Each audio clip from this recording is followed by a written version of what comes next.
What's up, everyone? Welcome to another episode of StoryHive On Location in Vancouver with Beats, Eats, and more. I am your host, Kazi. We're broadcasting live from the unceded ancestral lands of the Musqueam, the Tsleil-Waututh, and Squamish First Nations. Utmost love, respect, and gratitude to the original stewards and protectors of these lands and these waters. I also want to give a big shout outs to TELUS STORYHIVE for powering today's episode. And I want to introduce my special guests for today. We have two amazing humans. We have Erin over here. We have Dani, the two co-artistic directors of FORM, the Festival of Recorded Movement. Yeah. Founded in 2015, FORM was born from a desire to give movers and filmmakers a space to connect, create, and share short films that center the body in motion.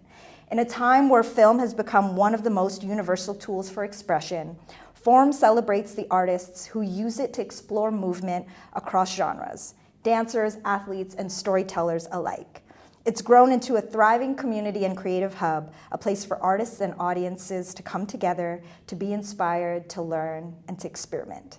And this weekend, we are celebrating 10 years, starting Friday. Woo! Congrats! How are we feeling? In a sentence, how would you describe?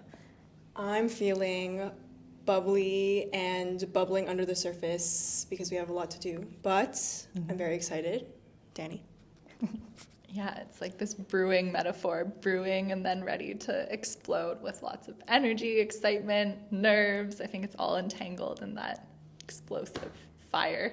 What year, or I guess what is your count now on FORM festival experience? This is my third festival season on staff. Yes. This is my fifth? No. What year do you remember the year you started? Yes, I started in, fourth on staff, fifth total. Yeah. Okay. But before this, you had mentioned that you had been artists. Yes. So that was when? Oh, I was first programmed as a short film artist back in the year 2020, and then I participated in their commissioning fund program and made my own film through FORM in 2021, and then I came on as staff in 2023. Wow. You've been like in a bunch of different roles too, like, yeah. That's true, yeah, or like helped supported other artists. Thanks, Erin. Yeah, you've been around for a long time. So when Dani joined, it was like, feels like you've been working here for a while, or you've been in this space. For me, I was a commissioned artist in 2020, and it was because I think maybe the previous year I was in high school, and my mentor at a different organization was like, hey, do you know about FORM? I know you're kind of interested in film. We went to one of the screenings that they had at SFU, and I was like mind blown and just so excited that dance could be on a screen. I had never thought of it like that. And then was that 2019? Yeah, in 2019. And then yeah, such a good year. In 2020, I saw the application with one of my friends, and we were like, why not apply? And then in 2020, as I was graduating high school, made my first film through FORM. Yeah. Oh my God. Erin was a baby. I was, 17 and 18 years old while making it. So that's I crazy. think I met you at that time. Yes, you did meet me at that time. I got invited to be on a panel with Bloom, and you were Yes. working with Bloom. Yes, and they knew Sophia as well, and then that was my connecting point. And I'm very grateful to them because I'm not sure how else I'm sure I would have heard of it eventually, but like to be supported as a really young artist and brought into these spaces that can feel really daunting is like a very special experience. And I think one of my favorite parts of working here now is being able to pass on that and like welcome people into the community. Yes. It's so different when you've actually gone through the pipeline of experience as an artist, as being a commissioned artist, to then growing into leadership positions. You've literally taken me back now to memory lane when I first heard of the festival, probably 2017, and that would have been through Nancy Lee's involvement, because Nancy and I are good friends. And that was also the first time I met Sophia, but it was in 2018 when one of the projects I worked on got selected and was screened at Form. And that was with Valino, director Valino, for one of his moments of movement. Nice, yeah. And he started that project in 2018.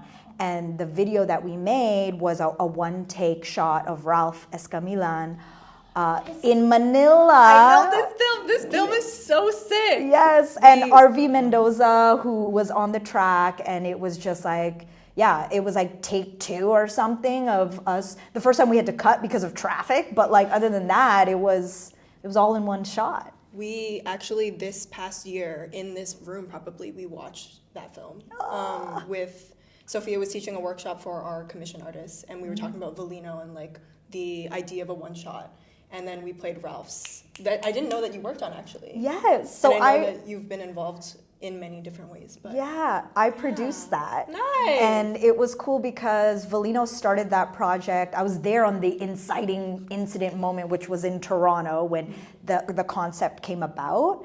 And we've known each other for a long time. Like Valino used to work for Much Music as an editor, and this was like when I was like in my early 20s living in Toronto. But he decided to come to Southeast Asia. I was there for 3 months, and there's a festival that was there called Fringe, Manila Fringe.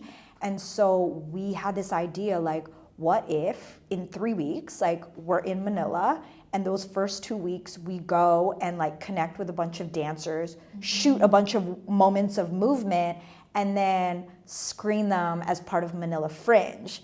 And that's what we did. And like so many people were there at Manila Fringe at that time that were from the diaspora of Filipinos, and Ralph was one of them. And so we filmed that shot, which is crazy to think about, like, you know, that was 6 years ago, 7 years ago now. Anyway, I think what it made me so excited about to have it screened as part of Form was that, like, other than YouTube, we could not foresee at the time what kind of platform that this could be on. And it's so interesting to think about the impact that it has on a young creative individual when you see your work presented on such a platform. You know, I'm curious to know about how that felt for both of y'all for your first time. Both of us were pandemic festivals. So it was a bit of a different experience, but still so incredible to be.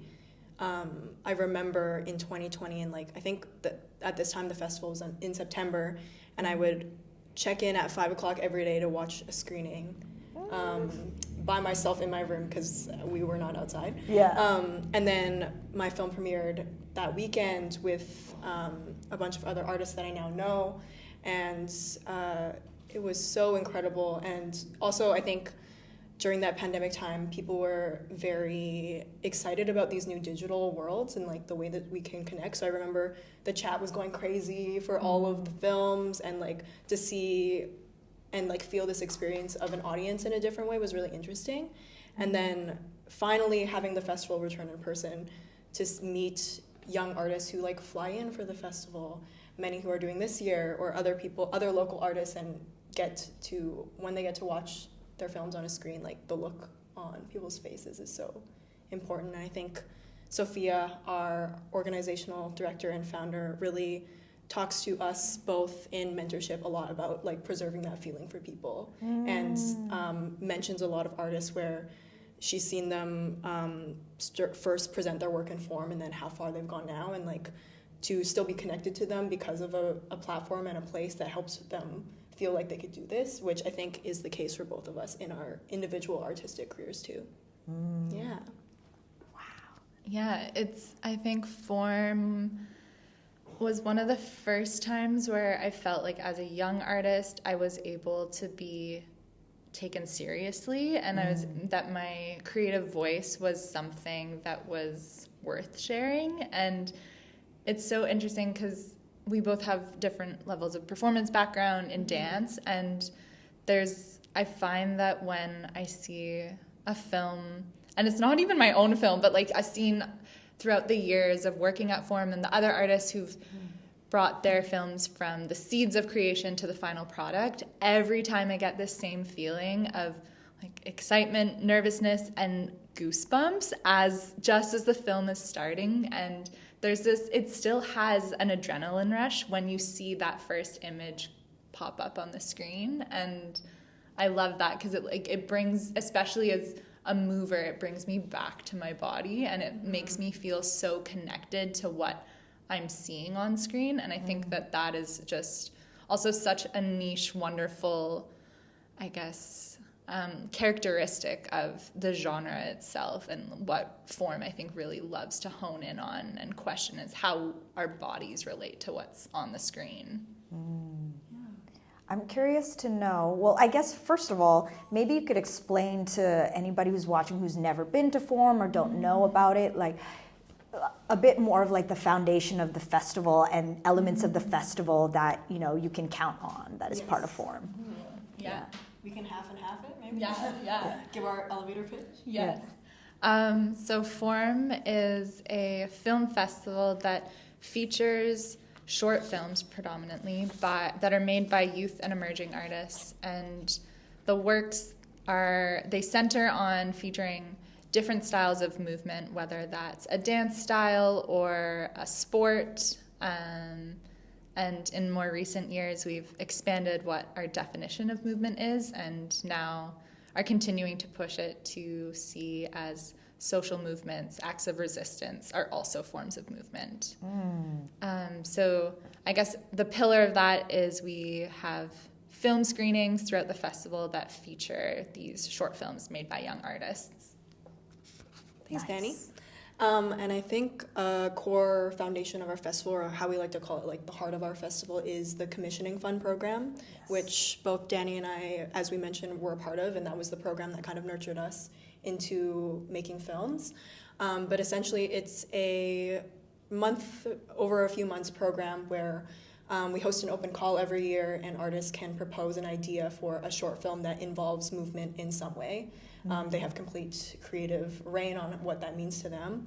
And then they're working with Form and mentors and workshop facilitators, and kind of meet a network of artists who can support them in the creation of that, whether that be through equipment funds and workshops and space, and just like having a space to talk to people who are making a film a lot of times for the first time, which in my case, it was my first film, my first project, I think, ever.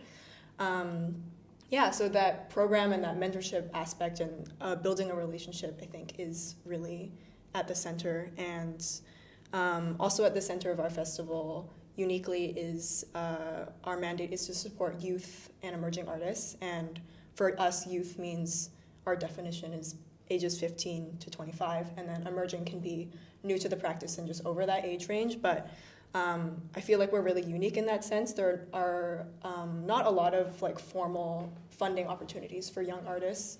A lot of the big provincial and federal granting councils, it can not only be a really hard time breaking into that world, but they don't, like, when you're too young, you're not eligible for funding. That is, I think, a really central part of starting people's creative ideas and sparks, and giving them the platform and the place to meet people that will hopefully take them far into whatever they're interested in doing. Yeah. So well spoken, you two. Thank you. I'm amazed. No, actually, I really am amazed, because I'm in my mid to later 30s, and me and Nancy Lee always talk about being in like the auntie generation now, right? And it's interesting to have stepped into this place where I feel so invested in the generations coming up. Like, this is why we do what we do and who we do it for, and that we're just in a place where we care less about stuff, because it's like, whatever, man, we're here. But all this to say is that, mentorship and this like pipeline of passing things on and like carrying things forward has just been such a theme in my life personally, but also part of this festival. And it's cool to see the lineage, from also Tamar having done, like Tamar was involved at the time that I got to adjudicate. I think I might have adjudicated 2020 now that I'm thinking of it. Yes. Ooh. And then because I think we received applications earlier before the shutdown. Yes. And then we went into lockdown, and I remember being in my living room while we were all locked down, like reviewing applications and stuff. But anyway, blah, blah, blah. Seeing this pipeline, and I have seen a lot of arts organizations come and go because there wasn't that. There wasn't the focus on building the next generation, passing the torch, carrying it forward, and therefore not being sustainable. Because for somebody to keep trying to run the ship and not invest in the people to keep the ship going when you actually can't anymore, like that's how things their timeline ends. But it seems like there's and big shout outs to Sophia and the team that's been behind it on this lineage that have really created something that I think is really sustainable and is strong, and it's still growing in a healthy kind of way.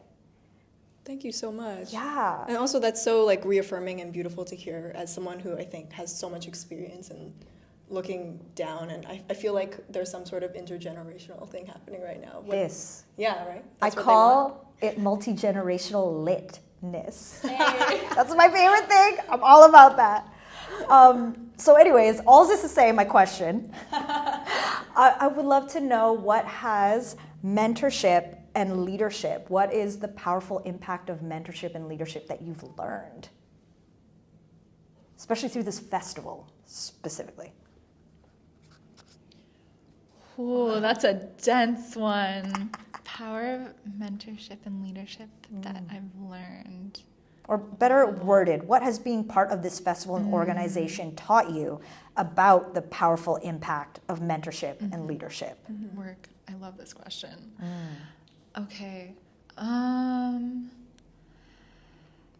think at the very core of it is it's taught me about not rushing and staying connected to your ideas with genuine passion and also transparency. I think that's a huge thing that we talk about a lot also is taking, slowness is the best, and that's how you can avoid burnout. But burnout also still happens within that. And so it's learning how to kind of hold both of those things of push and then also slowness. And then, this piece around transparency, I think it's something that we constantly talk about within the organization, of checking in with our fellow staff members on how we're doing, being okay with failure. I think that's a huge part of it as well, that has helped sustain us and keep us invested and wanting to learn and grow in this place of leadership. I think I feel at least very supported in a pursuit of something that might not be 100% successful, but knowing that I'm able to put my full heart and energy into it. I think that's been a huge takeaway that I've learned throughout this time. That was a ramble. It's okay. Thanks, Dani. I think you really hit the nail on the head as well with transparency in the way that our staff shows up for one another. And I just want to shout out Sophia again, and also Tamar, who has given so much to Dani and I. And even Sophia, as you were talking about being in the festival at the very beginnings, thinking of Sophia's lineage as being mentored by Christina Lemieux, who was the founding creative producer, and now has been prepared to invert this role with us. And she has talked to us a lot about that, which I just think is really special, but really puts into perspective how much time, like you said, is being put into this. And I'm sure Sophia would say a lot about this succession plan, as we like to call it, has been in the works and in place and in her mind at least for years, probably since year 2 or 3. And to see those roots really strongly to help us feel supported in the ways that maybe she was working through at the time of being a really young artist and running this thing. But yeah, I've told Soph this a few times, and I think for me the number one biggest lesson and takeaway I've learned from being mentored by her and Tamar and stepping into leadership is, I think I always had the impression that you had to compromise on your values if entering work in some way. And that was just also a perception of my interests in art, but also just knowing that, you know, like maybe I won't be able to do this through my life, and what I love might not be what I'm working in. And working in this job and seeing how Sophia leads our collective with care and puts her values into action in a way that allows the both of us to, I think, has been so meaningful. And I think I can't imagine going forward in my life now not knowing that it's possible to do that. Yeah, that's, I think, one of the biggest gifts. As in, you mean that before you felt like, oh, when I step into the career professional world, there's something I have to sacrifice in terms of my values, or I'm just going to have to maybe code switch a bit just a little bit, or that there's like a compromise that needs to be made, or even in like personal ways, like I can't show up as myself in some ways maybe. And I know that also was like a rigid perspective of just being like 14. Totally. Being like university and career, but, and also like knowing that holding a strong like ethical core is possible, like that it is a lot of work, it's very difficult, it is uncomfortable, but that taking that like compassionate stance and doing the work to do that is not only worth it but possible. Yes. Yeah. Ooh, inspired, tingles. How do you think that this festival, this organization has supported you in your own personal creative endeavors as an artist outside of this? Because you're both movers, dancers. Yeah. And maybe other things I don't know yet. Oh, okay. Also a good question.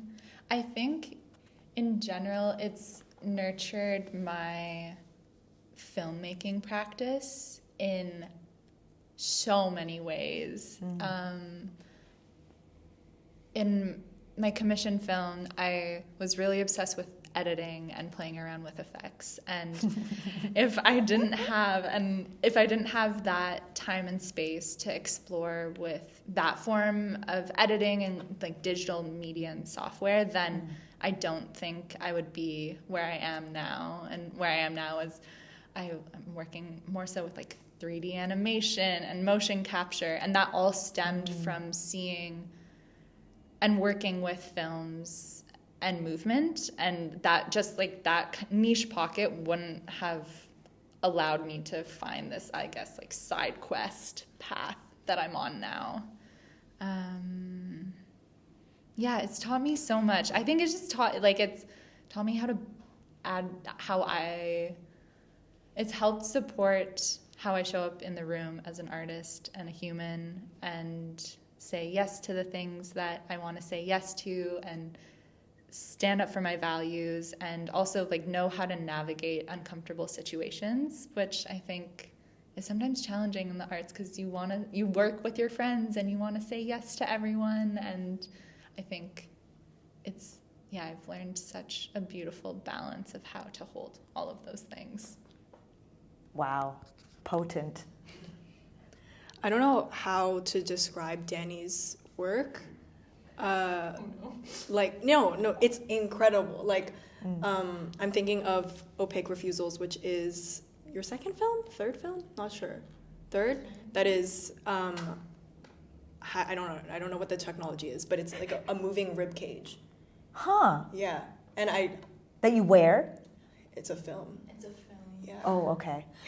No, sorry, the moving rib cage is the movement. Or it's like, it's a animated film, and I used a 3D sculpture software to build a 3D rib cage, and then I used motion capture software to capture my own movement, and then I matched my movement and like put it onto the rib cage. So the rib cage is dancing my own dances. Oh, my jaw was like, cool. So that's all, that all stems from form, I think, in learning about the capabilities of marrying technology with movement in these ways to be perceived beyond our singular body. Wow. That's what I meant to say and how to describe it. But it's so cool. Yeah. And again, like, seeing the seeds of like artists who are also interested in so many different parts of dance. Obviously, that's such a broad practice, it's a broad culture.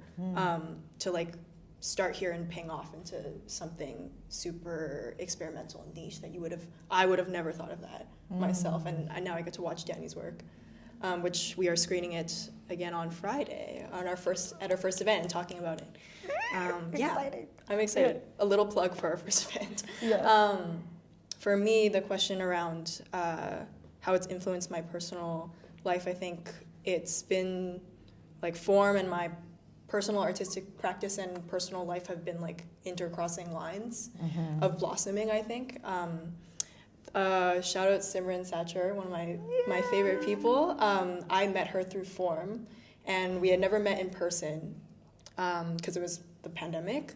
Watched her film and loved it and kind of talked to her through Zoom calls, and then I think the following year I ran into her in person for the first time, and she was like, hey, I'm hosting this dance intensive, her project, The Lunacy Phase. You should come. And I was like, sure. So I went and I met the people that are now some of my best friends. Joanne Park, street dancers, local street dancers, and Joanne the following week after meeting through Simran's thing was like, have you ever been to Robson Square? And I was like, what? And so I showed up and went to a session for the first time, and now I think street dance is a huge part of my artistic interests and influences a lot of it, and also my personal life through the relationships of people that I've met through that community. As someone who came from a very different world of dance and kind of didn't think that they were going to continue dancing, or I was just like, I've done a lot of this and like I'm kind of tired. And then I was like, whoa, there's this whole other world and culture that feels a lot more aligned with what I'm interested into and what I care about. Caught the bug. Yeah, I caught the bug, and it's been the biggest, I think, treat and exercise in like learning as well about myself and dance as a culture, which I had not thought of, I think, before, obviously. What did you think of it as before? I grew up doing competitive dance, so I was like, it's just a routine and a choreography, and I did enjoy it, but I don't think I felt as connected to it, and there was always something missing with that. Simran came from a similar background, so I think she was able to help me like translate my passion for dance that was still there into a way that, yeah, just like makes me feel much more seen, I guess. Yeah. I know that you know this. Yeah. I do know this because my relationship to dance is rooted in celebration and party, and that's, you know, how street dance also came into my life and where I related to it. And so, and yes, there were some elements of competition, but those aspects never really spoke to me as deeply. So it makes me so happy when I hear of people who step into that part of dance world and they're like, oh, I can find a sense of belonging here where whatever it is that wants to come through me is what's accepted.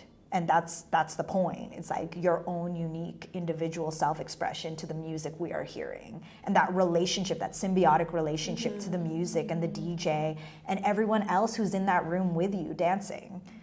You know? Yeah. I live for that. Oh, I was going to ask you something and then I forgot.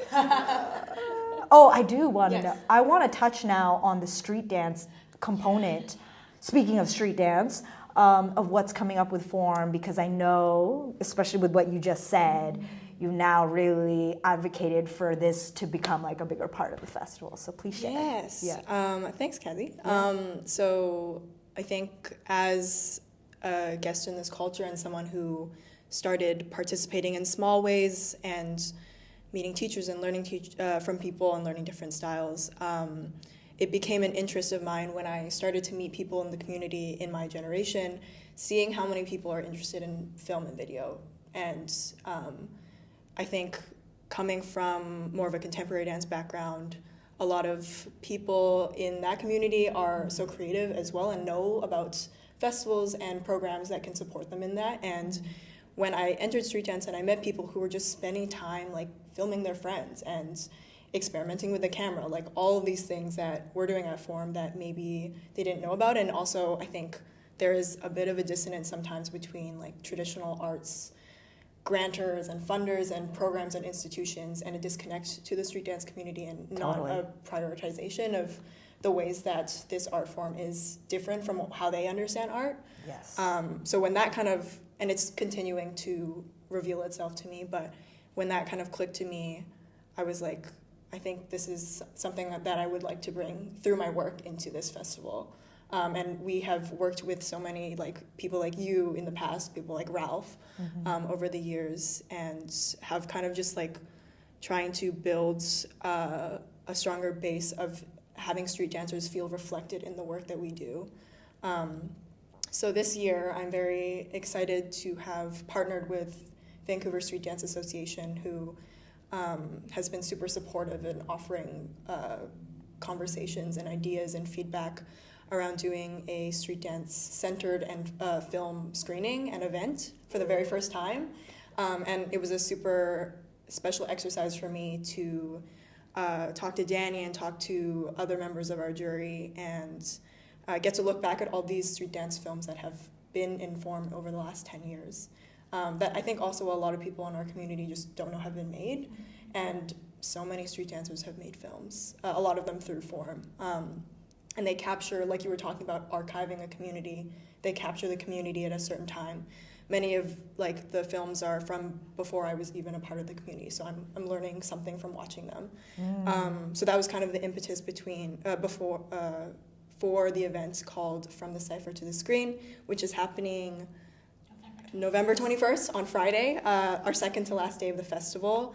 And it's going to be a 2-part event, starting with a fun open-level hip-hop workshop with Catchflow, who you have interviewed, who is a commission artist with us this year, and is going to be welcoming us into the space. And we're just going to learn party grooves and exchange and have fun, and then moving into a cypher competition that will be very chill. There'll be secret judges, but you'll never know who they are. I'm super excited for Kosi, our cypher guest, and who was a member of our artistic committee this year, so she helped jury and watch all of the films that are part of the festival. She's been in 3 form films, so that was just such a lovely connection, and she's a legend and an icon. Yes. So she is going to be present at the festival and at this event, and we're going to watch some films, and then Kosi is going to talk to the artists about film and street dance. So this is, how Dani put it one time, my baby event. I'm very nervous and very excited for, and so grateful for the street dance artists who are allowing us to support and work with them and uplift their work and learn from them. Yeah. That is amazing. You gave me goosebumps thinking about that event and what's coming up, because all the people involved I love. You know, fun fact, Kosi used to live with me back in the day. Yeah, she lived at, I ran like a creative community residence called Hoy House. And it was like an era of, you know, different dancers coming to live here for like 3-month stints. Yeah, in Vancouver. It was like, there was Sean and Snap from Moonrunners back in the day. And then like Kosi came and lived with me. And that was her first kind of foray into living away from Toronto, but also being able to teach workshops and connect with the local community here. And like you said, legend and icon, like we've all seen her grow from the first time she came to Vancouver at Van Street Dance Fest. And yeah, so I couldn't think of a better person to be able to host that artist conversation. And I've seen the films that she was in that was part of form as well. And then of course there's Catchflow. Like, Yeah. I think for anyone who's watching this and you're like, yeah, I really do want to know what I could do at a party when I hear good music. Like, this is your chance. The party grooves, don't be intimidated. It's just whatever's going to naturally come out of you with some form and structure to support you. Some suggestions. A little guidance. A little guidance. So you take what you want with that and just honestly do whatever you want. Like, that's the point of the party moves, you know? Yeah.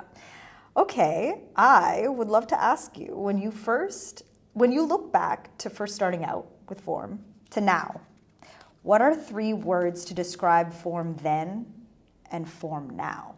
Wow, that's a great question.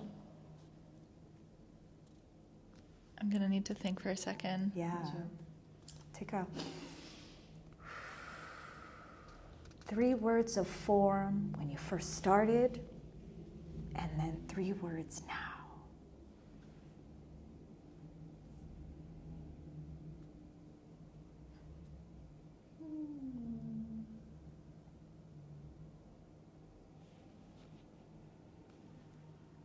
I have one. For each? We'll take it. My one word is, when I started on staff, I felt like, and compared to now, that form was a preteen, and now they're a teenager, and there's been, I think, that's actually, I'm just gonna leave it as that. The question was 3 words. There. Preteen, teen. Yeah. Not adult yet. Not yet. This is so hard to not tie to myself at that time. I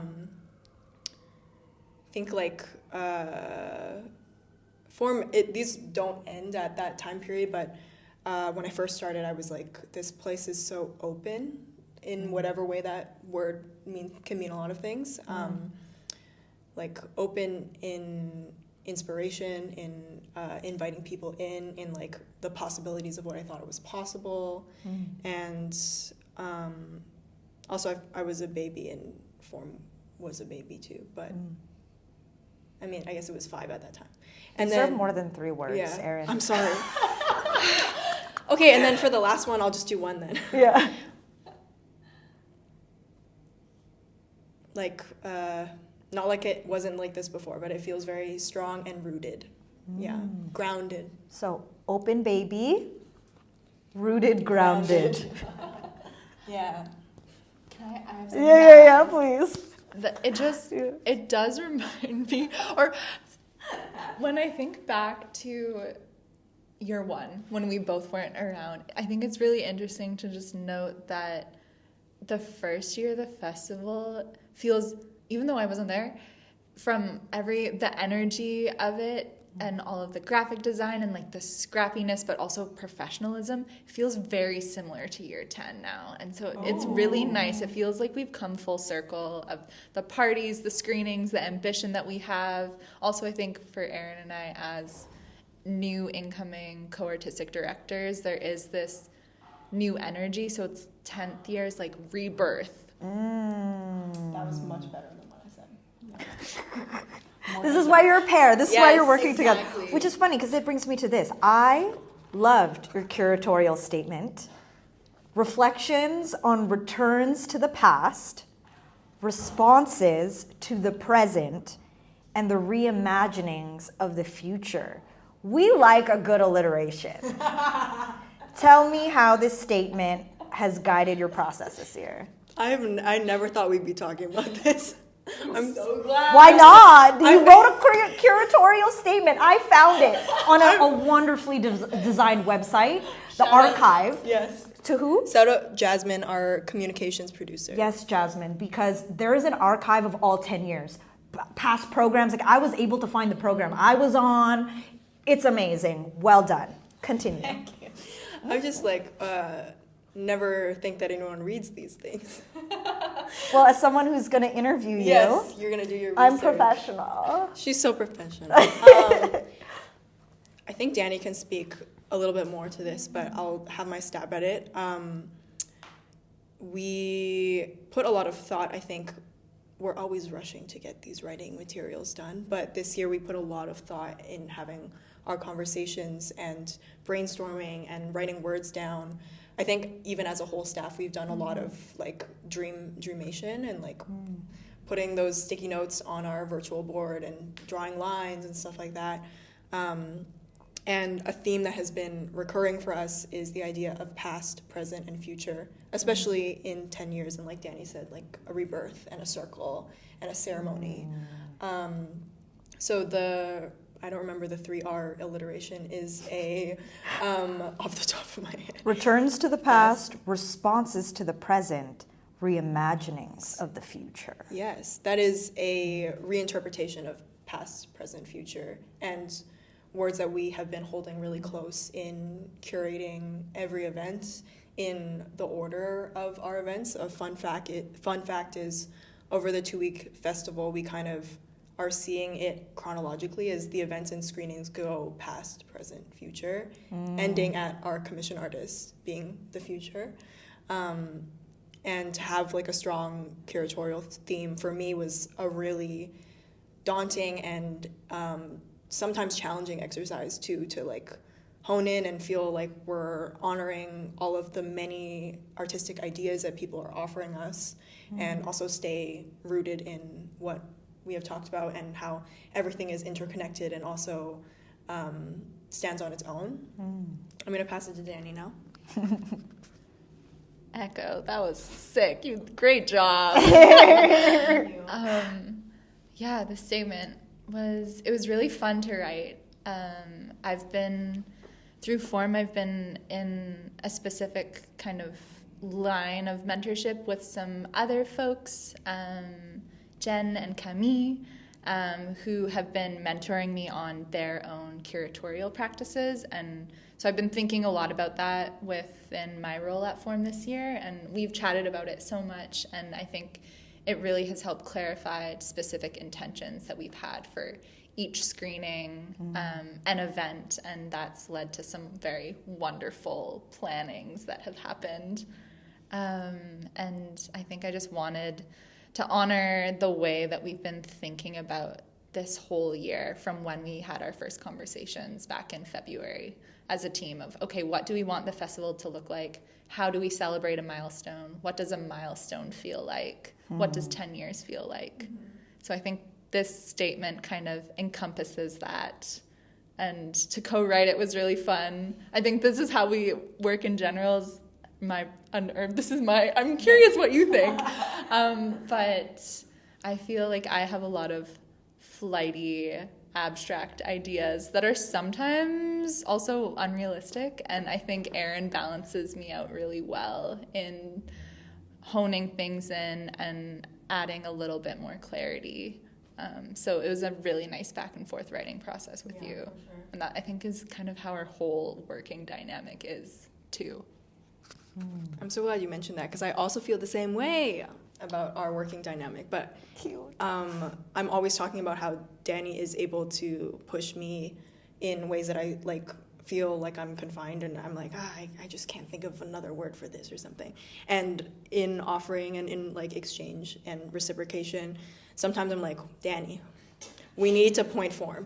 Like, and then we like find a balance and a really great open compromise between the two things. I don't remember what else I was saying about this, but I echo what you said. I think it also, like, the curatorial reflection or statement reflects the two of us a lot. Yeah. Well, I love it. It fits on the theme of, again, like, multi-generational litness around the rebirth cycle, the cycle of life, you know? Speaking on curatorial practices, I'm curious to know more about, and I mean, maybe this might have been something that Sophia could have answered, but I feel like because y'all have been passed on the goods, you know, about developing decolonial practices and what that's been like for the organization. What decolonial practices have you learned through this organization and that are in place that guide y'all? Absolutely. I can offer, I think, something that came up for us this year. We are working with a wonderful artist on our short film artistic committee named Kat Nguyen, and we connected with them last year because we screened a film. They're a poet and a mover as well, and was in a film that they had worked on with another artist, and we were a huge fan of the film, so we reached out to them this year. Getting to work with them on the jury. They're based, which I didn't know this while we were reaching out, they're based in Vietnam. And having an artist who is not from North America is such a, I mean, I think so necessary, but such a amazing, like, learning experience, like a parallel learning experience for us at Form.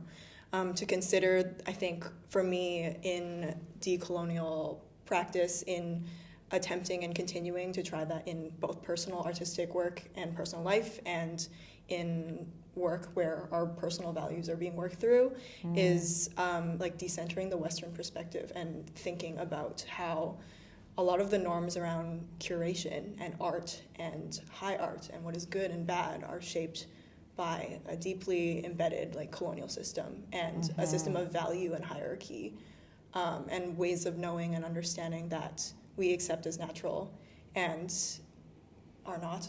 Yes. So having someone who doesn't live in North America and who was so generous to like push us and other artists and jury members to push beyond the bounds of these hierarchies and these frames of evaluation was really important. Just seeing how different artists from different geographies react and feel films is a really special and beautiful learning practice that I think in our team we've talked a lot about. And I can think of like these beautiful moments with Kat and other artists who have a source of experiences and places, living other places, from being in diasporas to being in their motherlands, which I'm a diaspora artist and, you know, vice versa. To me, that has been an ongoing thing that's been changing a lot, but I think my offering to one part of the practice of decoloniality in the arts. Yeah. Well said. I don't know where that came from, but it's all the thoughts were there. Like, that was so well spoken. Though I guess it just one thing to add that is a jumping off point of that beautiful answer is, and I think it also centers around the Cat, is we really focus at Form and continue to loop in a lot of different artists from other perspectives and other backgrounds and invite folks in so it's not hierarchical, and it's a really true collaborative process of decision making, of bridging and creating the kind of work that they want to see in the festival. And I think that is like a really the heart of our practice. It's like relying and asking on our community members to help shape the work that they want to see, because it's for them. Like we're doing this work for our communities at the end of the day, and that's like what keeps us coming back. It's to honor them. That's dope. When it comes to submissions and what you choose to screen at the festival and not, when had you had to say no and why? Well, you don't have to give specific examples, but like, you know? Oh, this is such a good question. I don't know. Let me think. Do you have a thought first?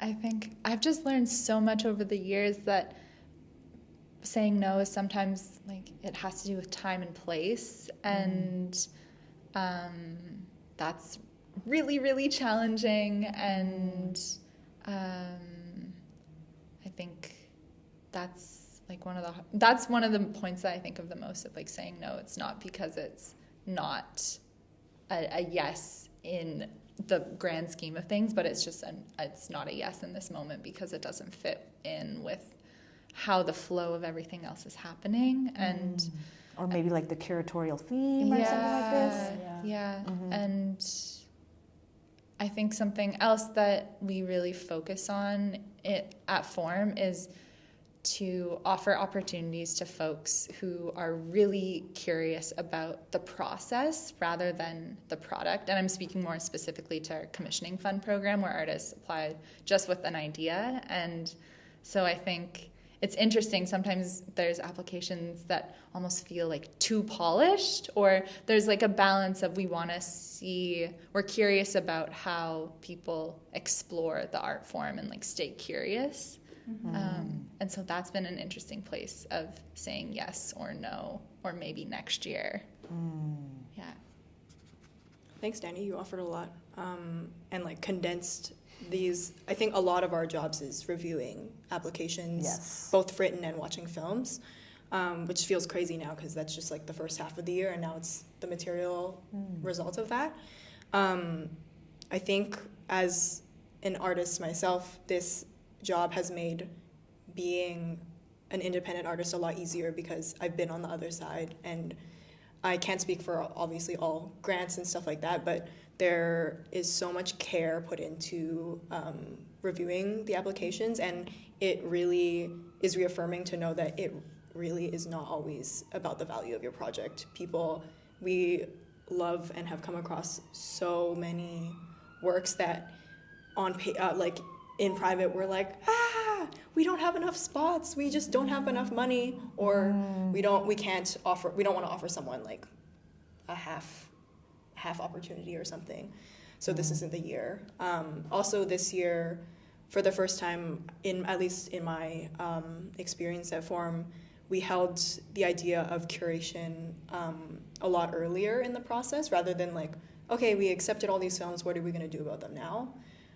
We were talking to our artistic committee members throughout about themes that they were noticing, and we talked before we even started the process about some things we wanted to see. And yeah, like you had mentioned, a lot of the things that we did say no to were films that were yeses that just didn't fit. And it also feels like a disservice to kind of want to straggle it in there in a theme that is really well developed with other works. So yeah, the saying no part, I think, is a really interesting part of being an artist and a arts worker. And yeah, I don't know, in the way you're nodding, I feel like you know this as well. Absolutely. Yeah. I've gotten rejected so many times from Yeah. things, and I've also sat on adjudication committees and juries, and I understand, especially when you have like 5 to 10 minutes to review a thing. Like there's definitely a specific way it taught me of how to position myself, where it's like, say enough, not too much. Like, is it accessible to somebody who doesn't understand my work? And also, if I'm experiencing the thing that I'm adjudicating, like, do I get goosebumps? Like, am I moved? Yeah. You know? It's the feeling. It's the feeling. So yeah, anyone out there, keep applying. If you feel it's worth it, you know? Yeah. How do we feel about some rapid fire fun questions? And can I also get a time check, my friend? Oh, okay. Rapid fire across 7 minutes. These are fun. I came up with them. Okay, everyone take a deep breath. Those are so many good answers. What a meaty, juicy conversation. It's not over. What is the first film or video piece that made you fall in love with movement on screen? Wes Anderson's The Grand Budapest Hotel. Yes. Gorgeous. Yes, I could rewatch that tonight. Thank you. For me, it's La La Land. And I know not everyone likes a film, but that was the... Why? Some people are like, whatever. I don't know. No one wants to see Ryan Gosling and Emma Stone. Emma Stone?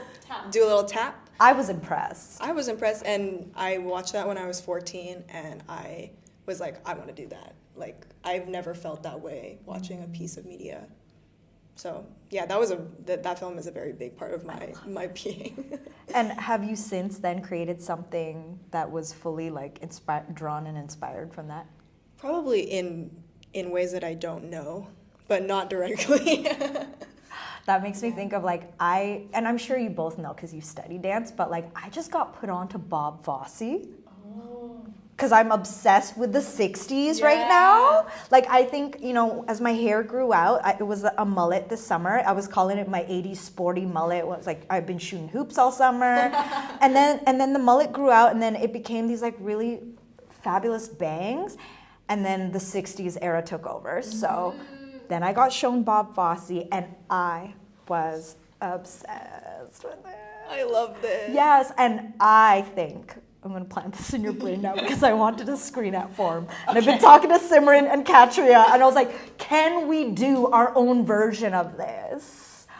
And just like that, I'm talking specifically the soul bossa nova track. Yes. And the way they choreographed that, the movement, the outfits, the makeup, obsessed. You unlocked something for me. Just now? I remember I've learned a little bit of Fosse, like just a little bit when I was growing up. Yeah.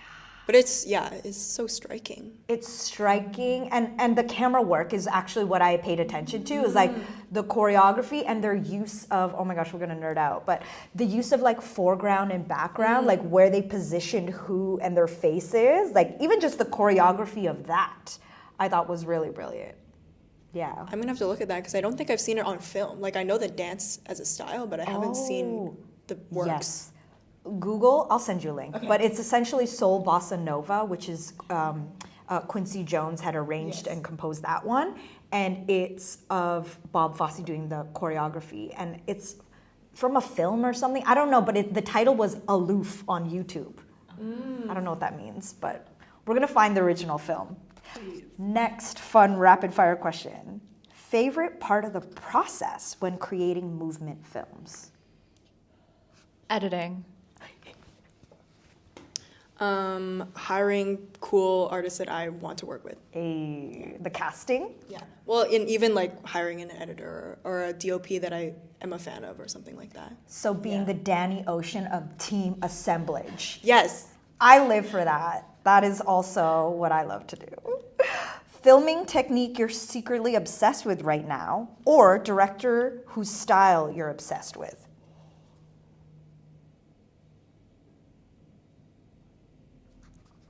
I just watched Rye Lane, which is a rom-com. I think it's on Disney Plus. It's a London-based film. I don't know who directed it, but it uses like a fisheye wide lens in a rom-com. And Through it's the whole film? like just in random moments where they're like explaining a memory or talking about a feeling. And I was so taken aback by this. Like it just like, you know, broke the conventions of a rom-com or what you're expecting, but it became like almost otherworldly for like bursts of time and then went back. Yeah. I kind of love that. That's such a good choice. Yeah, it was a really great film. You should watch. I don't remember who the director is. How do you spell that? Rye, R-Y-E, Lane, L-A-N-E. Okay. Yeah. Is that like alluding to a street or Yes, something? it's a street that the two characters like walk down because it's like a one-day meet cute. Yeah. Meet cutes. Danny? This is the film that comes to mind right now, and it's a film I watched a couple of years ago, not at all dance related, but I think it's awesome in premise. It's called Four Daughters, and it's like a docu-fiction film about this family of women living in Tunisia, and they recount this family story, and it's documentary in the style that the family is there talking, there's interviews, but then they also hire actors to reenact these situations that the family describes. And there's conversations caught between the two of them in discussion in the creative process. And so it felt like this really juicy meeting of intimate moments behind the camera, behind the rehearsals of everything, and that film sticks out in my brain so strongly. Cool. Yeah. Okay, now we know hosting live events can get nuts and unpredictable. What is the craziest moment during a past Form Fest? Where you're like, nobody knew this fire was going on and we put it out.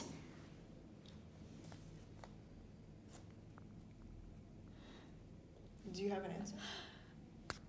I feel like I feel things so deeply, so all my fires are blazing, but they're really small. They're just a candle flame. Yeah, they're just a candle flame. Last year, I forgot Sophia's air purifier in the office, and I left it overnight. I was really scared, and I was supposed to bring it to an event the next day, and I was so scared that someone stole it.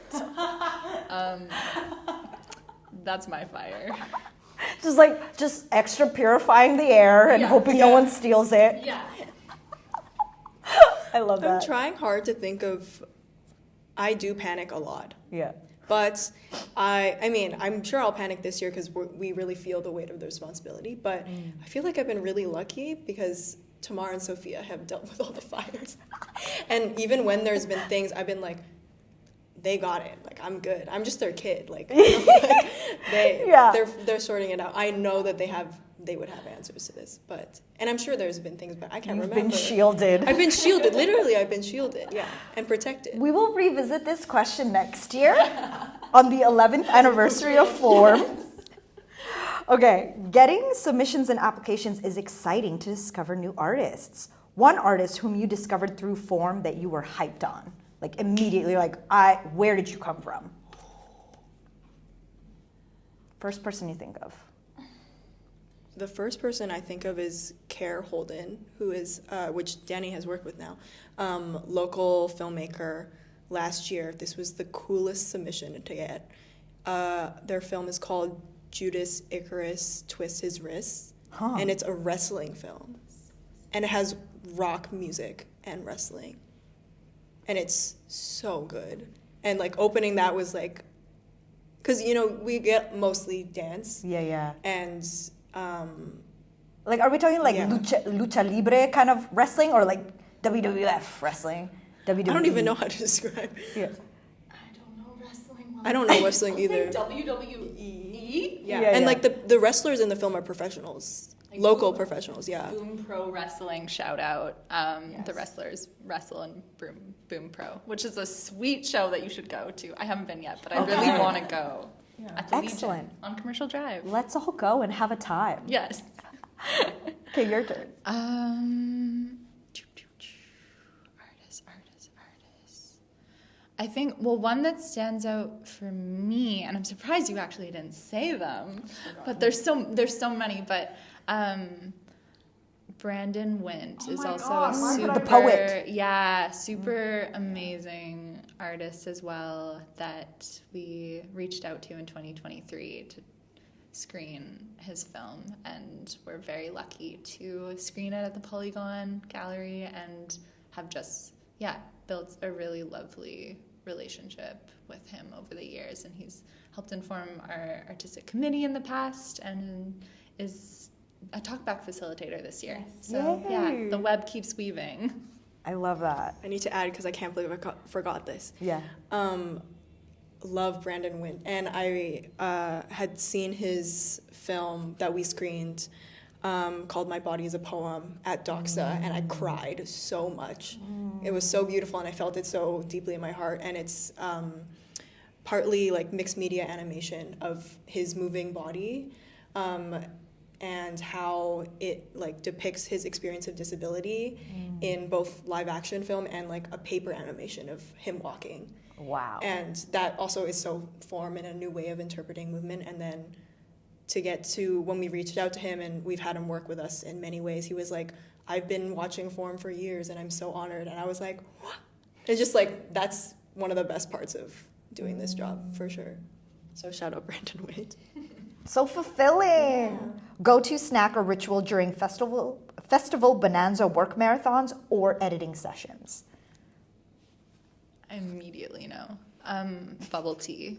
Yes. What do you get though? Oh, taro with pearls. Like taro slush? Yeah, taro slush with pearls. Classic. Yeah.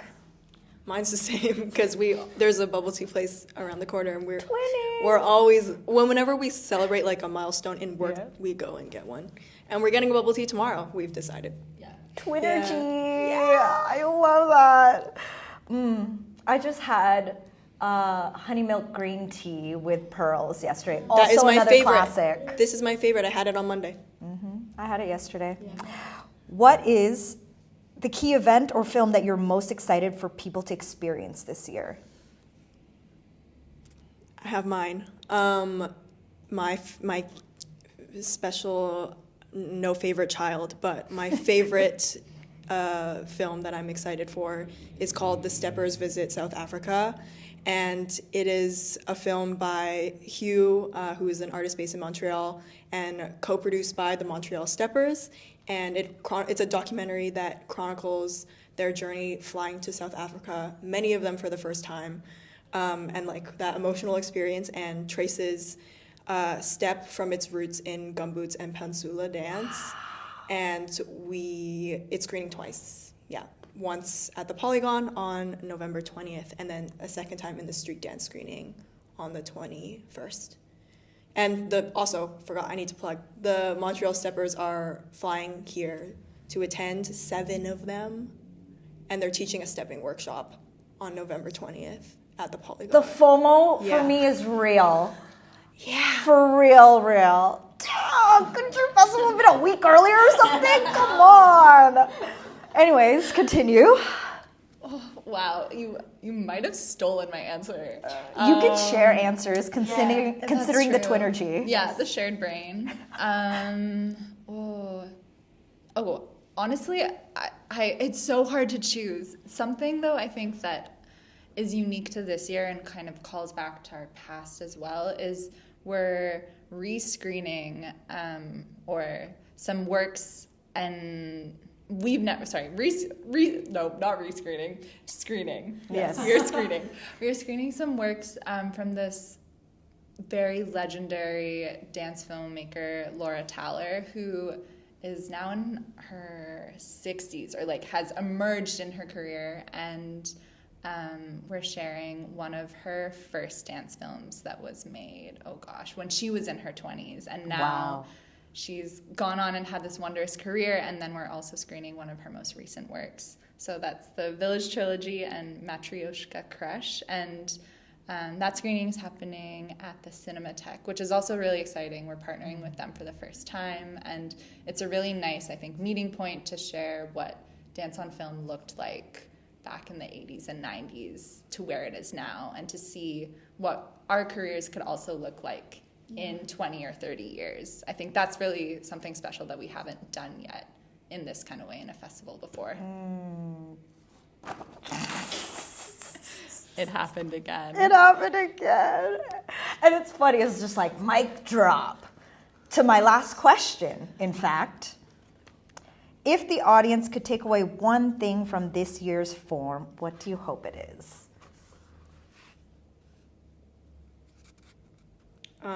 What makes a festival or anything great is the community of artists that make it up.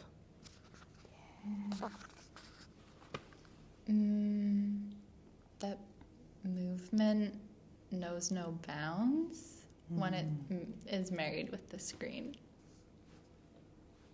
I love it. Today was such a nourishing conversation. Thank you. Thank you so much. Yeah, I really appreciated getting to know both of you more, getting to know more about this festival. Like, I feel like you filled in a lot of gaps from when I had first been involved to where it's grown and evolved to now. I'm very excited for y'all to kick off this weekend. I'd love for you to just plug in the very first opening event and also where people can find out information. Yes. Okay. Our first opening event happening Friday, which is so soon. November 7th is called Tracing the Form. It's an subtitle and anniversary celebration, and it's a special screening and panel conversation facilitated by Nancy Lee and the Form staff, Dani, myself, and Sophia, and some words from Tamar, who's on mat leave. We're gonna What? Tomorrow's having a baby. Tamar had a baby. Had a baby. Yeah. We'll talk about it. Congrats. We're talking about the history of form and the history of the form of movement and film, and also how we work as an organization, and each of us picked a film that we love and has been meaningful to us, and we're going to screen parts of those films. And it's at Vivo Media Arts Center, and my favorite part about that event is we're going to have a custom-made cake. Yeah. Share no more further details.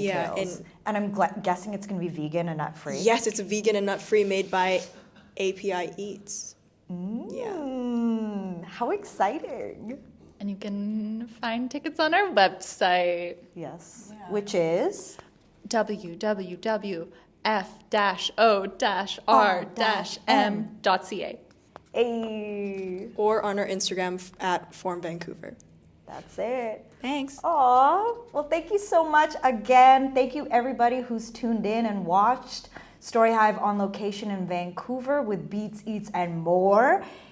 If you don't know anything about this show, we are at 110 interviews of this incredible archive of artists, creatives, musicians, dancers, so on and so forth. If you are one of those things, there is an opportunity for you to apply to perhaps have your story featured here.